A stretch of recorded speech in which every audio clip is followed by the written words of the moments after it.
Hello అండి, welcome to best kitchen. Best కిచెన్లో నేను చేయబోతున్న recipe aloo gobi mix veg curry.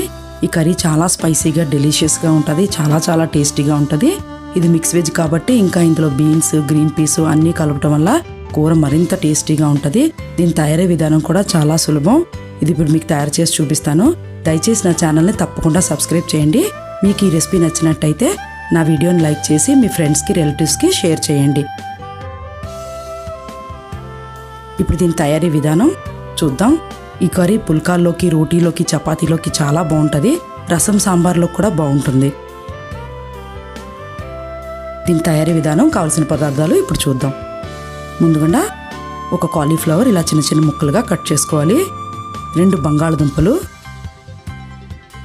ఒక బౌల్ బీన్స్, కొంచెం అంతా గ్రీన్ పీస్,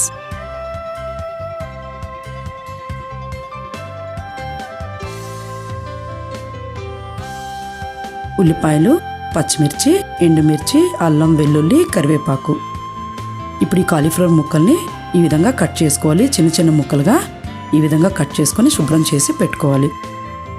ఇప్పుడు స్టవ్ ఆన్ చేసుకొని ఓ ప్యాన్ పెట్టుకొని ఇందులో తగినన్ని నీళ్లు పోసుకోవాలి. కాలీఫ్లవర్ ముక్కలు ఉడికేలాగా ఇందులో కాస్త సాల్ట్ వేసుకొని ఇప్పుడు మరుగుతున్న ఈ నీళ్ళల్లో ఈ కాలీఫ్లవర్ ముక్కలను వేసుకొని ఒక 5 నిమిషాల పాటు మగ్గించుకోవాలి. దీనివల్ల కాలీఫ్లవర్ ముక్కలు శుభ్రం అవుతాయి. ఇప్పుడు ఇది ముక్కల్ని మనం తీసుకొని వాటర్ని డ్రైన్ చేసుకొని పారేయచ్చు. ఇప్పుడు మళ్ళీ స్టవ్ ఆన్ చేసుకొని ప్యాన్ పెట్టుకొని కాసిన నీళ్లు వేసుకొని ఈ కట్ చేసి పెట్టుకున్న బీన్స్, ఆలుగడ్డ వేసుకొని ఉడికించుకోవాలి. కాస్త నీరు ములిగే వరకు వేసుకోవాలి. 5 నుంచి 7 నిమిషాల దాకా మీడియం ఫ్లేమ్లో ఉడికించుకుంటే ఇవి మగ్గుతాయి. ఇప్పుడు ఇది 30% మగ్గాయండి. దీనిలో మనం ఉడికించుకున్న ఈ కాలీఫ్లవర్ ముక్కల్ని ఇప్పుడు వేసుకోవచ్చు. ఇది ఆల్రెడీ కాసేపు ఉడికాయి కాబట్టి కాస్త టెండర్గా ఉన్నాయి. ఇప్పుడు ఇందులో వేసుకొని మరో 5 నిమిషాల పాటు మగ్గించుకుందాం. ఈ విధంగా వెజిటబుల్స్ అన్నీ మగ్గుతాయి.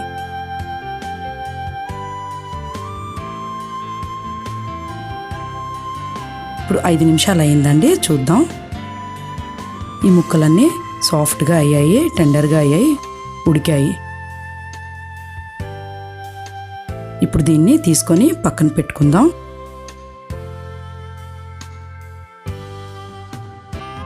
ఇప్పుడు మళ్ళీ స్టవ్ ఆన్ చేసుకొని ఒక ప్యాన్ పెట్టుకొని అందులో తగినంత నూనె వేసుకొని, నూనె కాస్త సరిపోతుందండి. ఈ కర్రీకి ఎక్కువ నూనె అవసరం లేదు. ఇప్పుడు నూనె కాగినాక ఇంతలోగా మనం మిక్సీ జార్ తీసుకొని ఉల్లిపాయలు, అల్లం, ఎండుమిర్చి, వెల్లుల్లి, టమాటాలు ఇవన్నీ వేసుకొని మిక్సీ జార్లో ఓ మెత్తని పేస్ట్ లాగా గ్రైండ్ చేసుకోవాలి. ఇప్పుడు ఇందులో ఒక స్పూన్ జీలకర్ర వేసుకొని మరొకసారి గ్రైండ్ చేసుకుందాం.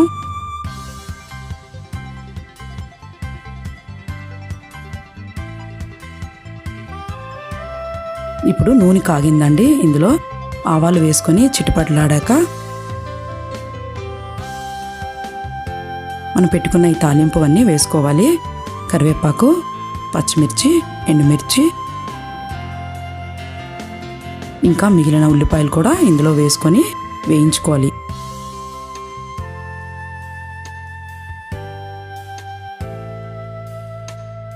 ఇప్పుడు ఇది వేగిందండి. ఇందులో మనం రుబ్బి పెట్టుకున్న ఈ మిశ్రమాన్ని కలుపుకొని ఫ్రై చేసుకోవాలి.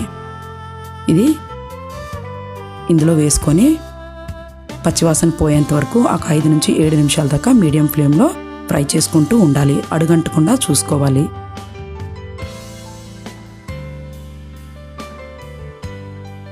ఇప్పుడు ఇది దోరగా ఫ్రై అయింది. ఇప్పుడు ఈ ఫ్రై అయిన ఈ మిశ్రమంలో మనం ఉడికించుకున్న ఈ కూరగాయ ముక్కలన్నిటినీ వేసుకొని తగినంత ఉప్పు, కారం, పసుపు, ధనియాల పొడి, పసుపు, జీలకర్ర పొడి ఇవన్నీ వేసుకోవాలి. గరం మసాలా పొడి,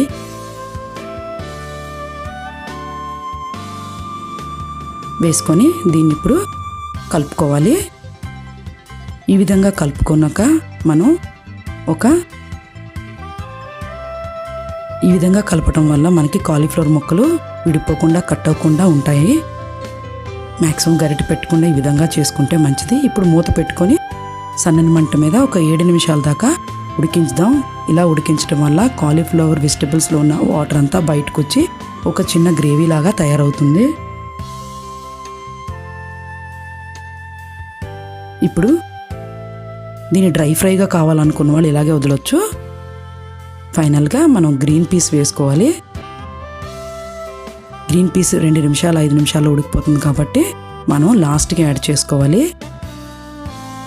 ఇది ఇప్పుడు గ్రేవీగా కావాలనుకుంటే మరి కాస్త వాటర్ వేసుకోవచ్చు.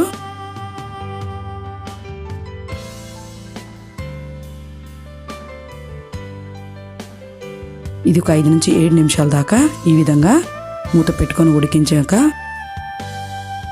ఇది గ్రేవీలాగా తయారైంది.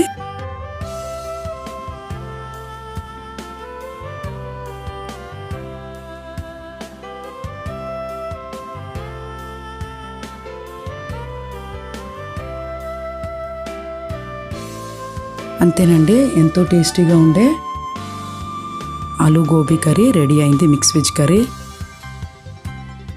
తప్పకుండా మీరు ట్రై చేసి చూడండి, మీకు నచ్చుతుంది.